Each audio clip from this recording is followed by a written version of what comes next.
Bueno, son exactamente las 7 de la noche. Vamos a iniciar nuestro estudio bíblico de este miércoles. Les voy a invitar a que juntos cantemos este himno, el himno número 27, Glorifícate en todo tu ser. Vamos a cantarlo con toda alegría, con toda emoción por estar en la casa de nuestro Dios.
Damos las gracias a nuestro Dios porque nos permites acercarnos a tu casa.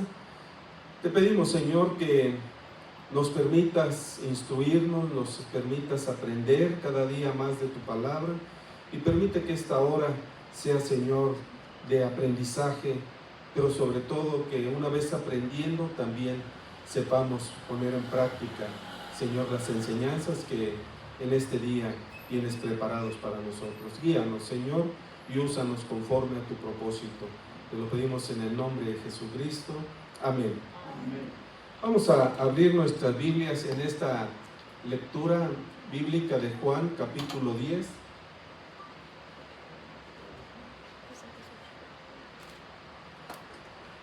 Juan, capítulo 10, del 1 al 15. Y vamos a hacer esta lectura en forma alternada, nos unimos en una voz, en una sola voz, en el versículo 15.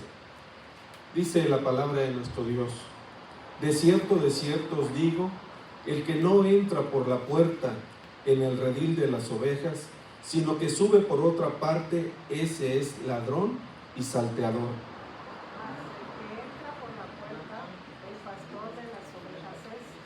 A este abre el portero, y las ovejas oyen su voz, y a sus ovejas llama por nombre y las saca. Cuando ha sacado fuera todas las ovejas, va delante de ellos, y las ovejas le siguen, porque conocen su voz. Mas al extraño no seguirán, sino huirán de él, porque no conocen la voz de los extraños. esta alegoría les dijo Jesús, Pero ellos no entendieron qué era lo que les decía. Volvió pues Jesús a decirles: de cierto os digo, yo soy la puerta de las ovejas. Todos los que antes de mí vinieron, ladrones son y salteadores, pero no los oyeron las ovejas. Yo soy la puerta. El que por mí entrare será salvo, y entrará y saldrá y hallará pastos. El ladrón no viene sino para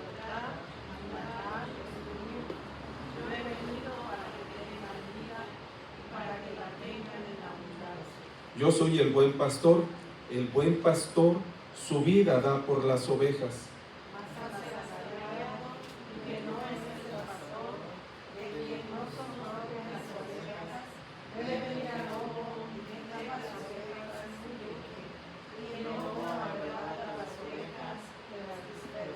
Así que el asalariado huye porque es asalariado y no le importan las ovejas. Yo soy el buen pastor y conozco mis ovejas y las mías me conocen. Todos, así como el Padre me conoce y yo conozco al Padre y pongo mi vida por las ovejas. Amén. Pueden tomar su lugar.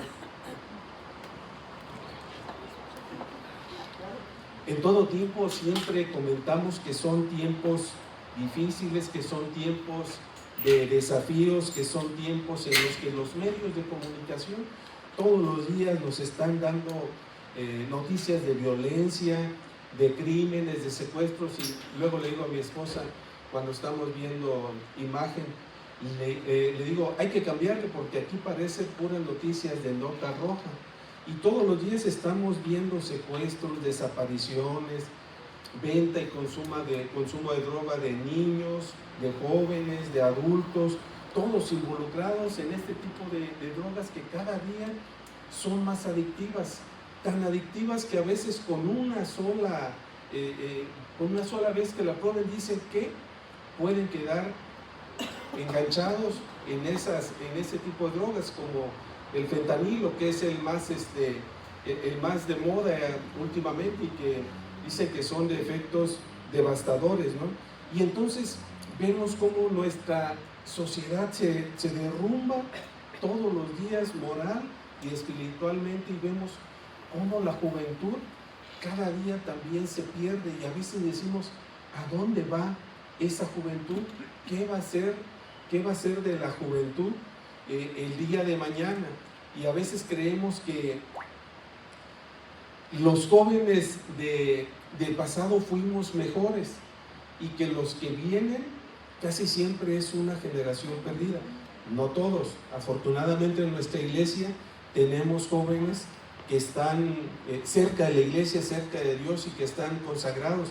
Pero la mayoría de los jóvenes que vemos en las calles los vemos cada vez más desenfrenados, más perdidos, y creemos que a veces la sociedad no va a sobrevivir a tanta violencia, a tanta drogadicción, a tanta perdición, a tantos, sobre todo los jóvenes que tanto se han alejado de Dios. Y entonces pareciera que los fundamentos, los valores se derrumban y que estamos cayendo en un pozo profundo. Quiero comentarles que este pensamiento no es de ahora, este pensamiento es de mucho tiempo atrás, y quiero compartirles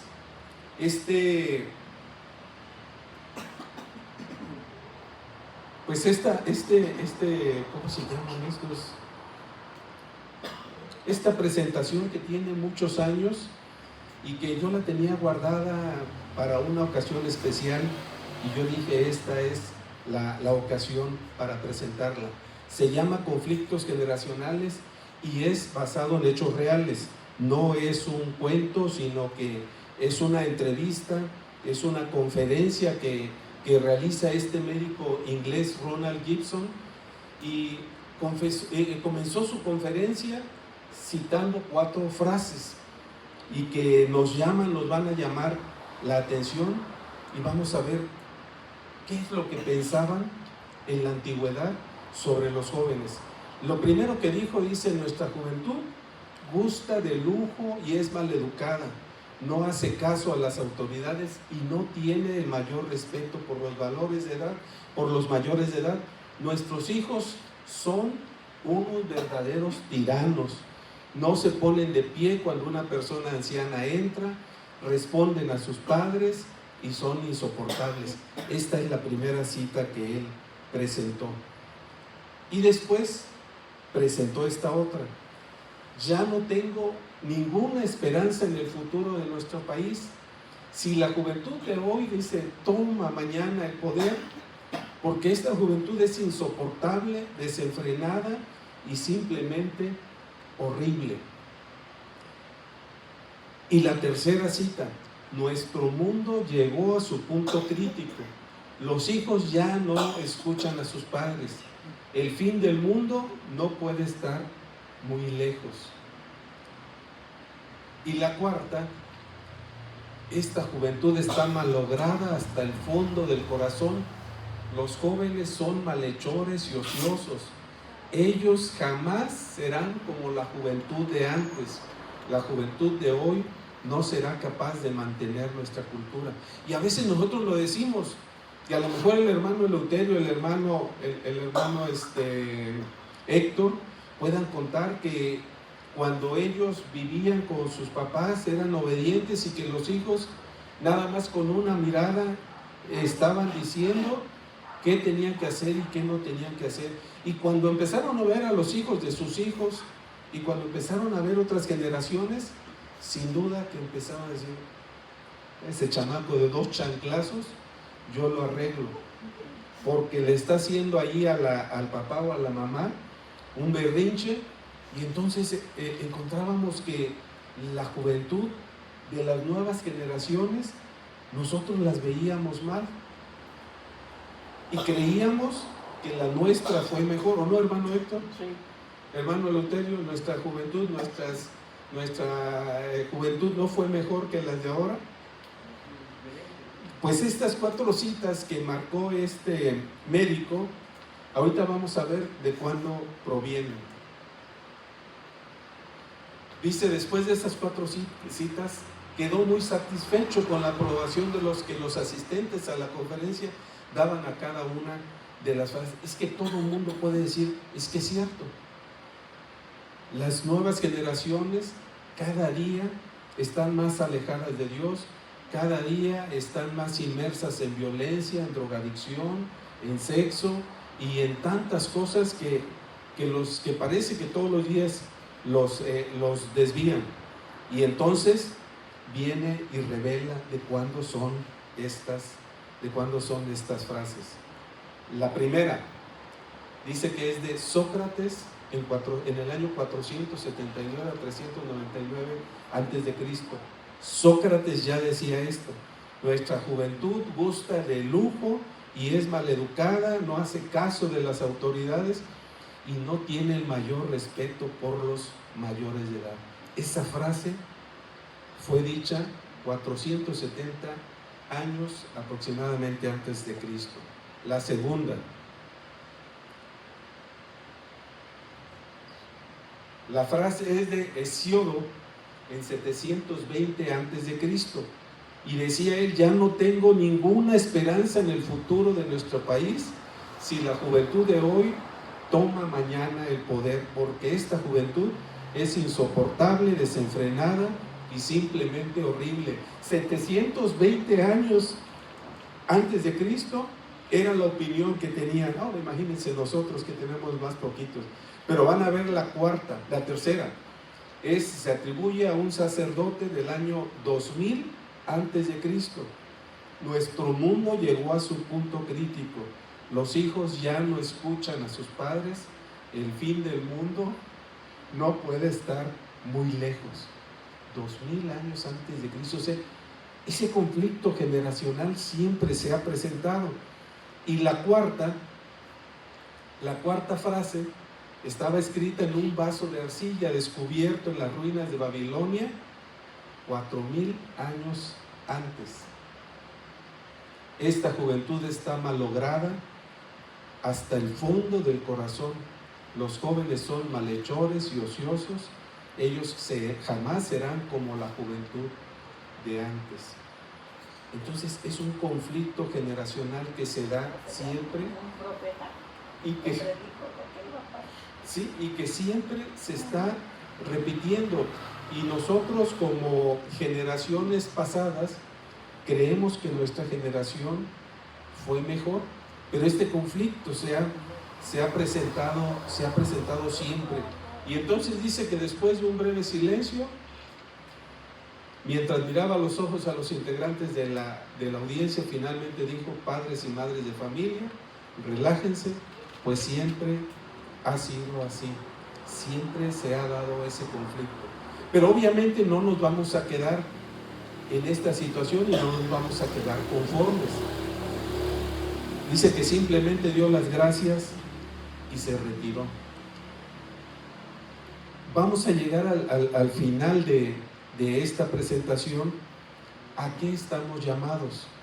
Para que ese conflicto generacional se va a dar siempre, pero para que ese conflicto generacional sea de menor peso y de menor daño, sobre todo a nuestras familias, a las familias cristianas. Y ahora les voy a presentar otro.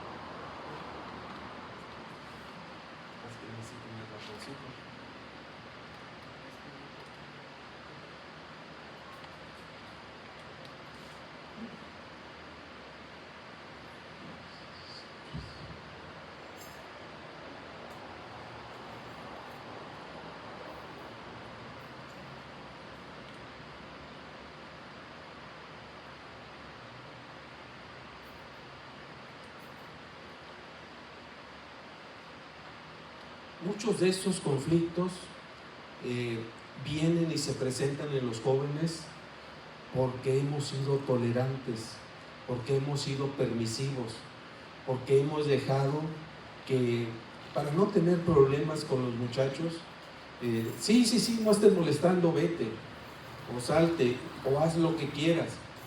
Y este es un caso que se llama, y dijimos que estaba bien, es derivado de una entrevista que una periodista, en este caso Jane Clayson, le hizo esta entrevista a la hija de Billy Graham y le dijo: ¿cómo pudo Dios permitir que sucediera esto?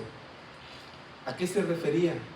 Esta entrevista se realizó una semana más o menos después del ataque a las Torres Gemelas, el 11 de septiembre en Estados Unidos. Entonces la periodista se acercó y le dijo que cómo Dios podía permitir esto. Y ella le fue contestando de la siguiente manera. Dice que le dio una respuesta sumamente profunda y llena de sabiduría. Dice: al igual que nosotros, dice, creo que Dios se encuentra triste. Dios no está contento con este suceso. Pero durante muchos años, dice, le hemos estado diciendo a Dios que se salga de nuestras vidas, que no lo queremos en nuestro hogar, que queremos llevar nuestra vida como nosotros querramos. Así es que, dice, siendo él el caballero, así le contestó a la periodista, siendo él el caballero que es, simplemente se ha retirado y nos ha dejado a que nosotros hagamos lo que queremos. Y nos ha dejado solos, porque nosotros le hemos pedido que salga de nuestras vidas. Y empieza a detallar y le dice que lo que ha pasado, dice, creo que los sucesos recientes, las balaceras y todo lo que está sucediendo comenzó de esta manera. Y empieza citando a Madeleine Murray O'Hare. Esta mujer vivió del 13 de abril de 2019 al 29 de septiembre de 1995. Esta mujer fue tremenda en Estados Unidos. Era atea y atacaba la Biblia, y ella inició una demanda que llegó a la Suprema Corte en los Estados Unidos, donde ganó que se prohibiera enseñar a orar y se enseñara a leer la Biblia en los Estados Unidos. Ella era fundadora de Ateos de América, y por sus demandas que hizo, la Suprema Corte de Estados Unidos sacó de las escuelas las oraciones y la lectura de la Biblia. Pero tuvo una vida muy trágica. Tenía ella 2 hijos, y uno de ellos, con el paso de los tiempos, cuando creció, renunció al ateísmo y se volvió cristiano, y un ferviente cristiano. Pero su hijo menor, ese se quedó con ella y apoyaba todo lo que hacía esta mujer, y iba en contra de todo lo que fuera la Biblia y todo lo que fuera orar y todo lo que fuera la enseñanza de Dios en Estados Unidos. Y se dice que cuando ella gana esa demanda en la Corte Suprema de Estados Unidos, le empezaron a llegar muchos ataques por teléfonos, por correos, de mucha gente que estaba inconforme. Y tuvo una muerte trágica. Ella, su hijo y una sobrina fueron secuestrados y los mataron, y de ella se encontró su cuerpo hasta enero de 2001. Pero fue una mujer que atacó duramente a la iglesia, y lo peor es que tuvo un gran impacto en Estados Unidos. Pero dice que ella promovió que ya no se leyera la Biblia en las escuelas, y dice, y dijimos que estaba bien, lo permitimos. Y luego alguien dijo que mejor no se leyera la Biblia en las escuelas, y que la Biblia dice: no matarás, no robarás, amarás a tu prójimo como a ti mismo, y dijimos que estaba bien. Y le sigue diciendo. Luego el doctor Benjamín, esto es real, el doctor Benjamín McLaren Spock fue un pediatra, y si ustedes buscan a este médico, tiene el libro Sentido Común del Cuidado de Bebés y Niños, que fue publicado en 1964, y ahí empezaron que los hijos no podían ser tocados, que no podían ser disciplinados, que pegarles a los niños dejaba traumas en ellos, que afectaba sus personalidades. Y dice ella, y dijimos que estaba bien. Y entonces en Estados Unidos se empezó a prohibir, empezó a ser sancionado, empezó a ser criticado que los niños fueran disciplinados, porque les estaba afectando. Y como un experto lo decía, yo busqué hace años este libro de este pediatra para confirmar la información que tenía aquí, y efectivamente fue su propuesta, y fue una propuesta que fue ampliamente aceptada, así como en su momento la propuesta de la Asociación Americana de Psiquiatras solicitó y pidió que se quitara de las enfermedades mentales el homosexualismo, y también se logró. Y después de que se logró ahí, empezó a ampliarse, a difundirse por todo el mundo, hasta que también lo quitaron como una enfermedad mental. Entonces le contesta ella y dice, y dijimos que estaba bien. Y luego alguien dijo que los maestros y directores de los colegios no debían de disciplinar a nuestros hijos. Yo recuerdo que cuando nos llevaba a la escuela, mi mamá le decía al maestro: y péguenle si no se porta bien. No sé si a ustedes les tocó que la mamá autorizaba al maestro: péguenle si no se porta bien. Pero después dice que no, que ya no podía hacerlo, porque o los demandaban a ellos o demandaban a la institución. Y luego los administradores de las escuelas dijeron que más valía que ningún miembro de la facultad de escuelas fuera a tocar, y a veces ahora ya ni regañar a uno de los alumnos, porque generaría una publicidad negativa, y aparte de las demandas millonarias que podían servir. Y le dice, y dijimos que estaba bien. Nadie hizo nada, fuimos aceptando todo eso, como cuando en la casa el hijo que tiene que llegar a las 8 de la noche o a las 9 de la noche, resulta que ya llega a las 11 de la noche o a las 12, y no le dice nada al papá. Bueno, a la otra va a llegar a las 2, y no le dice nada al papá y la mamá. A la otra va a llegar a las 6, y a la otra ya no va a llegar. Entonces, cuando permitimos, estamos diciendo, y dijimos que estaba bien. Y luego alguno dice, los principales funcionarios públicos dijeron que no importa lo que hacemos en privado mientras cumplamos con nuestro trabajo. Era la forma moral y decente de conducirnos, de ser, tanto en nuestra casa como en nuestro trabajo. Pero como eso ya no tenía trascendencia, decían, pues con que haya una buena economía en el país, y con que no lo haga públicamente. Antes los presidentes eran sancionados, eran mal vistos y tenían una vida moralmente no aceptable. Y entonces dice ella, y dijimos que estaba bien. Entonces fueron sacando a Dios, dice ella, fuimos sacando a Dios de nuestra vida, de nuestro hogar, de las escuelas, de los trabajos, de todos los lados. Y luego alguien dijo, vamos a imprimir revistas con fotografías de mujeres, así como dice, no está y decir que esto es una apreciación sana y realista de la belleza del cuerpo. Y dijimos que estaba bien. Y luego alguien más, dice, fue más allá y ya publicó lo que dice ahí, fotografías, llevándola aún más allá cuando se colocaron en internet y se llenó la internet con ese tipo de material, dice, y dijimos que estaba bien. Ellos tienen derecho a su libertad de expresión. Se fue permitiendo y se fue degradando poco a poco a la juventud, a la sociedad. Y luego dice la industria de las diversiones dijo, hagamos shows de televisión y películas que promuevan esto, lo profano, la violencia y lo demás. Y ahora si ustedes se meten a cualquier aplicación, a Netflix, van a encontrar que no tiene caso, no tiene sentido una película tener escenas de ese tipo, no vienen al caso y sin embargo en todas las meten. Y van más allá, ahora ya meten de parejas masculinas o parejas femeninas, y inclusive hemos visto que en algunas empiezan ya a implementar el bisexualismo, porque en la misma serie primero tiene una relación con una mujer y después el mismo tiene una relación con un hombre. Entonces puede hacerse, ¿no? Y decía ella, y dijimos que estaba bien.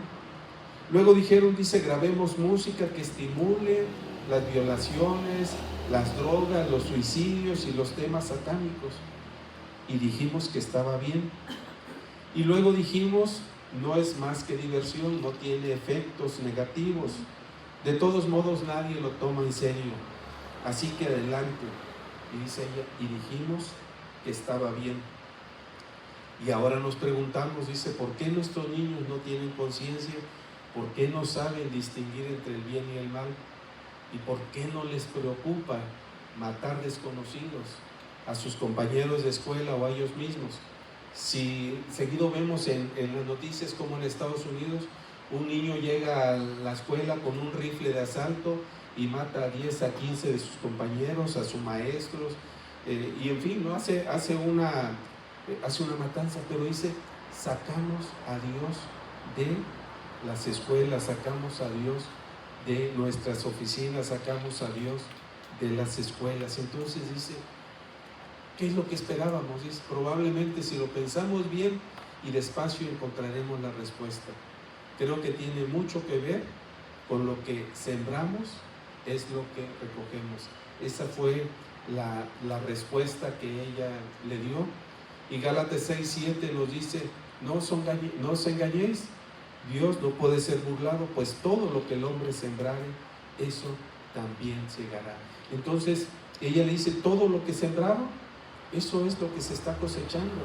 Cuando retiramos a Dios de nuestras vidas, cuando permitimos que nuestros hijos hagan lo que quieran, cuando no ponemos frenos y límites, entonces vamos a recoger tarde o temprano eso que sembramos. Pero todavía no se acaba esto.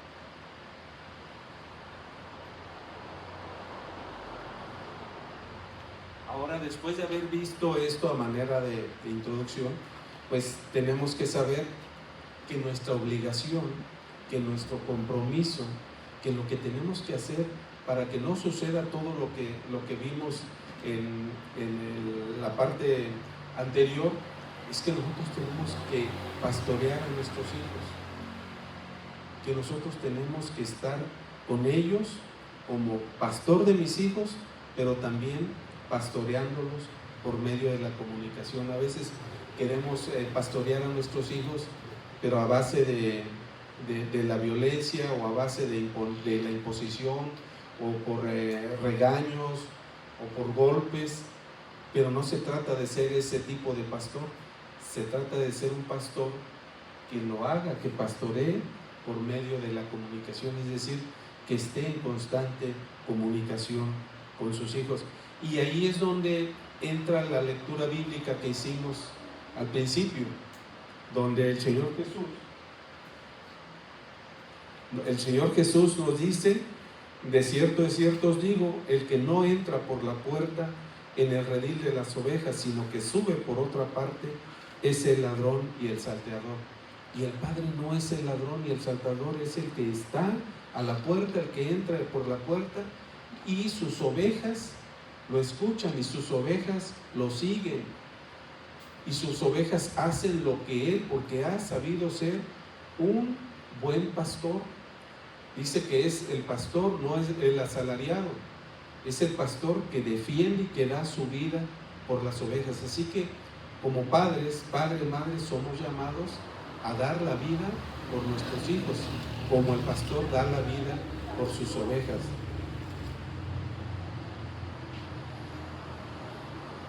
Y encontramos la familia como núcleo y base de la sociedad. Podemos ser una familia integrada o podemos ser una familia desintegrada, pero ser una familia desintegrada siempre va a traer consecuencias. Recuerdo cuando estuve trabajando en el albergue tutelar para menores infractores, casi el 95% de los casos que encontrábamos, que llegaban niños por tener una conducta antisocial, eran de hogares desintegrados, donde o había nada más la mamá o el papá, o en algunas ocasiones ninguno de los dos. Siempre estaban ellos al cuidado de una abuelita, casi nunca de abuelito, casi siempre cuando no estaba la mamá y el papá, estaban cuidados, estaban bajo el cuidado de la abuelita, y todos comentaban la misma historia. El papá no estaba, la mamá no estaba, estaba la abuelita, el niño no tenía quien le diera esa orientación, esa integración. Así es que la familia desintegrada va a traer un sinfín de consecuencias. En el peor de los casos, que se vuelva un delincuente. En el menor de los casos, que viva con resentimiento siempre contra el padre, que tenga conductas violentas o que tenga un retraimiento excesivo. Pero siempre una familia desintegrada tendrá consecuencias y consecuencias graves. Somos llamados a ser una familia integrada, donde haya apoyo, donde se cuide, donde se quiera al niño, donde el niño esté en un ambiente de seguridad, en un ambiente de pertenencia, donde obviamente los valores cristianos también se le tengan que enseñar. Y eso permita que la familia esté valorada, esté respetada, esté querida. Cada uno de los miembros de esa familia puedan estar protegidos y puedan estar debidamente integrados. Ahora, como pastor de mis hijos, en el Antiguo Testamento, ¿cuál era la perspectiva? La perspectiva histórica del pastor es que cría las ovejas para obtener un producto, carne, lana, etc. También tenían una estrecha relación con sus ovejas, porque muchas veces eran como parte de la familia, que convivían con ellos, que estaban siempre con ellos, y que, como dice el pasaje bíblico, dice, ellas conocían su voz, le seguían y le obedecían. Entonces, el pastor de mis hijos tiene que ser así, tiene que ser un pastor que tenga esa perspectiva histórica del Antiguo Testamento. Y el primer principio dice: no puede haber pastoral efectiva sin una relación intencional y significativa. Tiene que haber una estrecha relación entre los hijos y el padre, entre el pastor y las ovejas. Entonces somos llamados a ser pastores de nuestros hijos, pastorearlos. Y luego ya en la perspectiva también del Antiguo Testamento encontramos el Salmo 23, la labor de alimentar, la labor básica de guiar. El Salmo 23, ¿qué dice? Jehová es mi pastor. Y luego dice, nada me faltará, en lugares de delicados pastos me hará descansar. Entonces, en esa perspectiva, en la perspectiva de proveedor, de protector, de sustentador, encontramos al Padre del Antiguo Testamento, donde tiene la obligación de alimentar, de guiar a esos verdes prados, igual guiar a los hijos a ser hijos de bien, a que conozcan al Señor Jesucristo, a que tengan un encuentro personal con Él, y la labor de cuidado.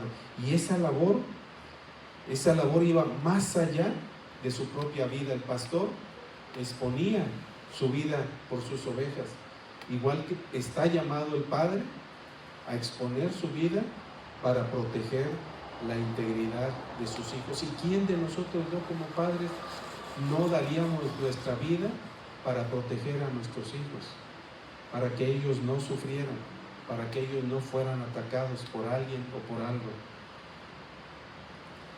Y luego, en la perspectiva ya pastoral del Nuevo Testamento, encontramos al pastor de mis hijos, que son ustedes.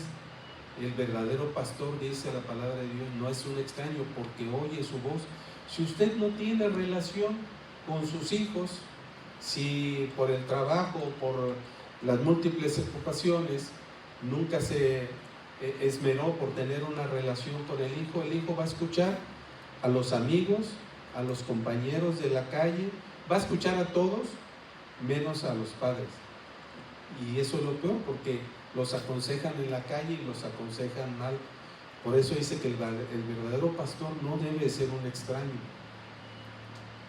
debe de tener una relación íntima y fuerte con sus ovejas, con sus hijos. Oyen su voz porque la conocen, porque ha estado ahí en todo momento, porque no han dado por otro lado, no han dado en otra casa, no han dado... A veces el trabajo es agobiante, y yo recuerdo que cuando trabajaba en el gobierno del estado, y sobre todo en los tiempos de Ruiz Macié, iba saliendo a la 1 o 2 de la mañana del trabajo, porque resulta que el señor gobernador trabajaba de noche y todos sus funcionarios iban llegando a las 9 de la noche, y nosotros ya queríamos salirnos, porque eran las 9, era el horario, y ya queríamos irnos, y no, los jefes, los secretarios, subsecretarios iban llegando a las 9 de la noche, y como yo era secretario particular de un subsecretario, pues me tenía que quedar, y nos quedábamos, y a veces no había ni trabajo, pero tenían que estar pendientes por si el gobernador, que estaba en Palacio, los llamaba. Una vez cuentan una anécdota de alguien en la Secretaría de la Mujer, que se encerraba en su oficina, pero que una vez hubo una urgencia y le tocaron y no había, y abrieron por la puerta, estaba en uno del sillón, que estaba bien dormido el secretario particular de la secretaria, ¿no? A eso se quedaban, y pues si quería uno tener un trabajo, tenía que responder uno a esos horarios. Así es que dicen, oyen su voz porque la conocen, les llama por su nombre, conoce a sus hijos, sabe cómo son, quién son, cómo se portan, su carácter, todo conocen de sus hijos, y por eso Él los llama por su nombre, las guía como veíamos a verdes prados, para que sepan ir en dirección de la palabra de Dios, y el pastor está dispuesto a dar su vida por ellas. La enseñanza del Padre Pastor, que cuida la vida espiritual, procurando que su relación con Cristo esté presente, ese es uno de los propósitos también de ese Padre que es pastor, que es sacerdote dentro de su casa, para guiar a sus hijos al conocimiento de Cristo. A eso estamos llamados como padres, para que ellos puedan crecer espiritualmente y puedan tener también una relación íntima con nuestro Dios. Y los padres proveedores, satisfacer las necesidades como alimentación, techo, ropa, etcétera. Padres guías y padres protectores. Esa es la función de acuerdo a lo que nos dice la palabra de Dios, de cómo debemos de ser como Jesús, el buen pastor. Yo soy el buen pastor, su vida da por las ovejas, y nosotros estamos llamados a ser padres pastores, que guiemos a nuestros hijos, que orientemos a nuestros hijos, que les proveyamos a nuestros hijos, pero no solamente lo material, sino aún más importante, lo espiritual, que ellos crezcan espiritualmente. A eso somos llamados con esta parábola del redil, donde Jesús es el buen pastor. Y dice que el asalariado huye cuando ve que están en peligro las ovejas. Él huye, él se salva, y ahí deja que las ovejas se las coma el lobo. Pero el padre, el buen pastor, ese se queda ahí y en todo momento cuida de sus hijos. La palabra clave aquí es, para tener una buena relación con los hijos, es la comunicación. Esa es la base de la relación entre padres e hijos. Y no solamente entre padres e hijos, sino que entre el esposo y la esposa, la comunicación juega un papel amplio, un papel determinante en esa relación.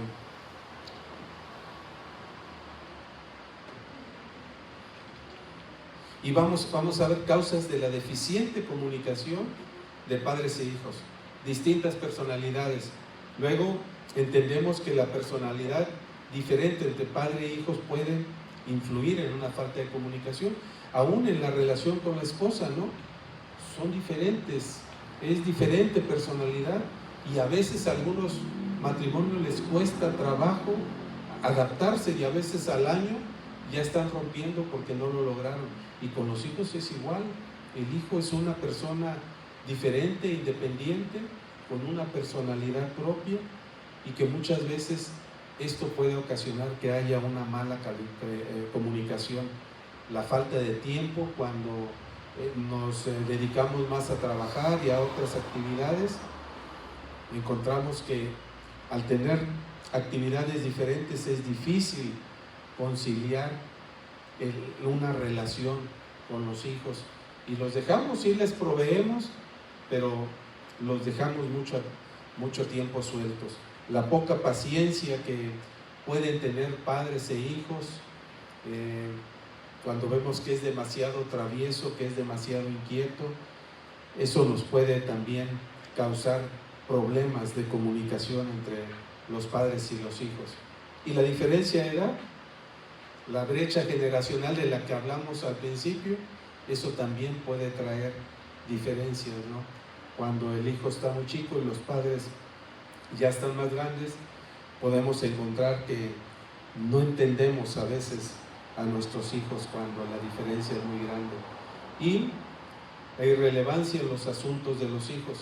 La brecha generacional propicia que lo que es importante para los hijos ya no es importante para los padres, y ahí se da otro conflicto entre ellos. Así es que tiene que haber una buena comunicación.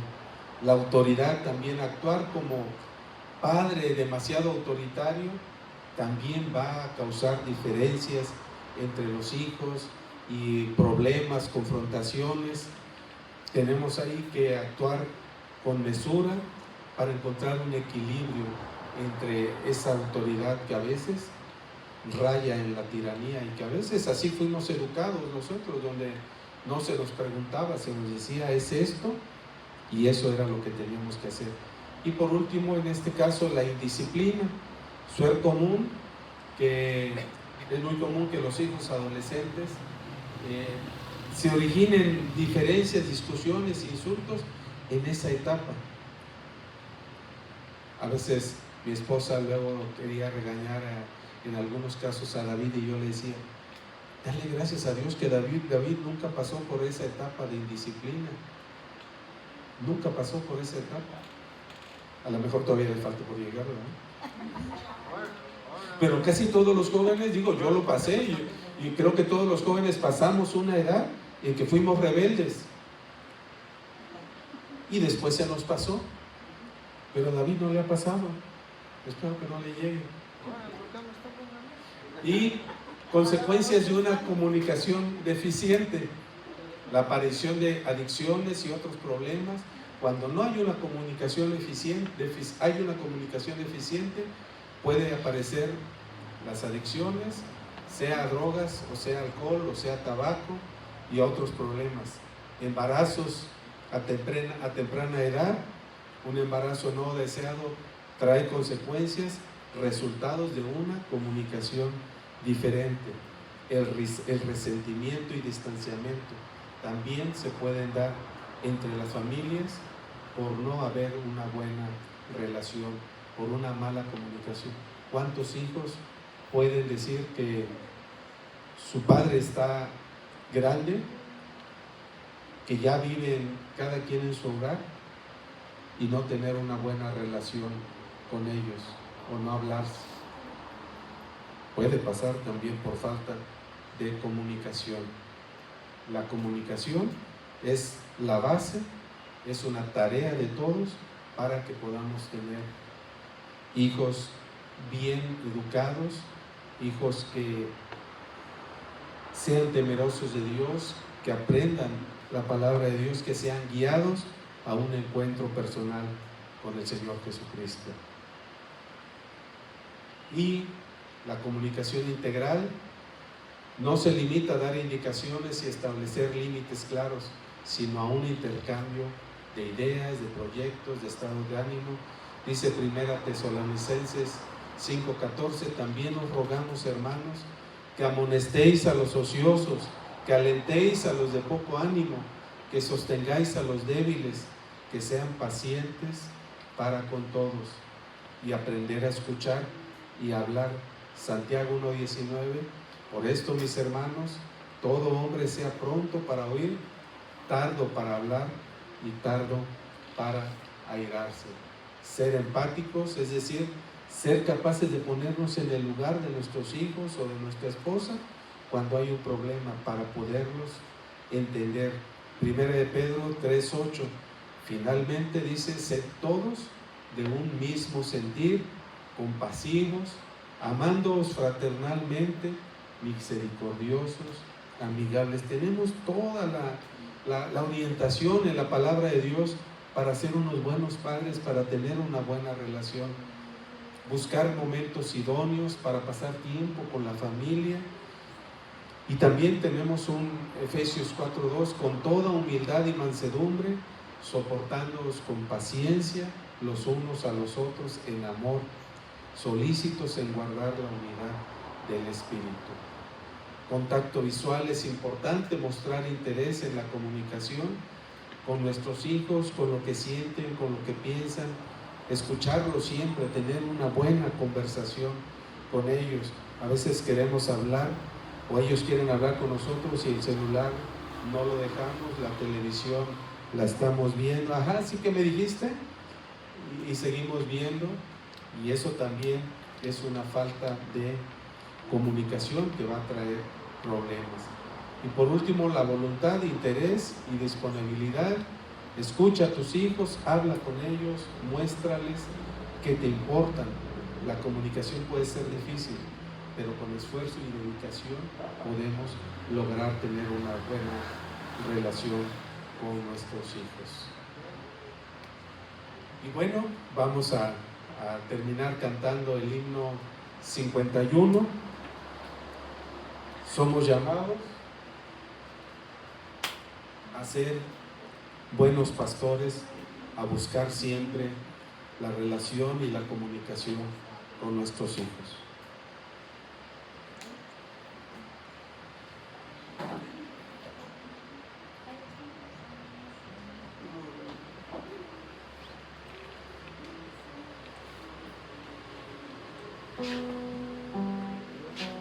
Y en tanto que cantamos, levantamos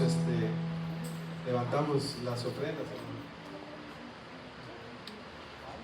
Hermano Leuterio, si después de levantar las ofrendas nos ayuda con la oración.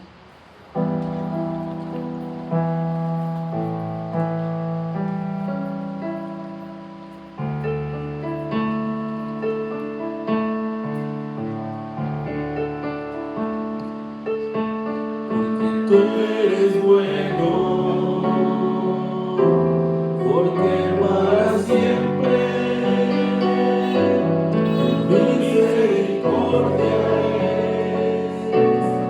Cada mañana al despertar, sé que en ti puedo confiar. Me sostienes por tu gran fidelidad. Tú eres bueno,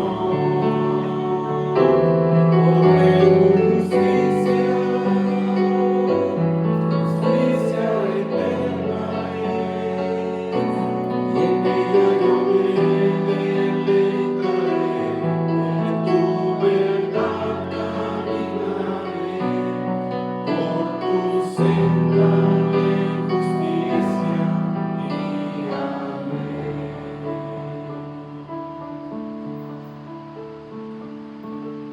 Bendito Dios, te damos gracias nuevamente en esta tarde, en esta noche, porque has estado con nosotros en este momento, en este estudio tan grandioso que tu siervo nos ha presentado. Padre, que todos lo hemos escuchado, sea para la obra y gloria de Jesús. También las ofrendas que han sido depositadas sean utilizadas en este lugar santo, por amor de arte y voluntad. Padre, que la bendición de hermanos en esta hora, haciendo esta gran súplica de petición y gratitud, en el nombre de Cristo nuestro Señor y bendito Salvador Jesucristo. Amén. Amén. Llévanos a nuestros hogares, Señor. Gracias porque nos diste la bendición de estar en tu casa. Te pedimos que siempre estemos dispuestos a aprender más, que nunca nos cansemos, Señor, de escuchar y de aprender tu palabra. Bendice, Padre, a nuestro pastor que se encuentra en Mexicali con su esposa. Bendice, Señor, a nuestra hermana Sol, que este día cumple un año más de vida. Que tu mano sea siempre misericordiosa con ella. Guárdalo, Señor, y en sus momentos tráelos sin ningún contratiempo de nuevo, Señor, a nuestra iglesia y a su hogar. Te damos las gracias por todo en el nombre de Jesucristo. Amén. Amén.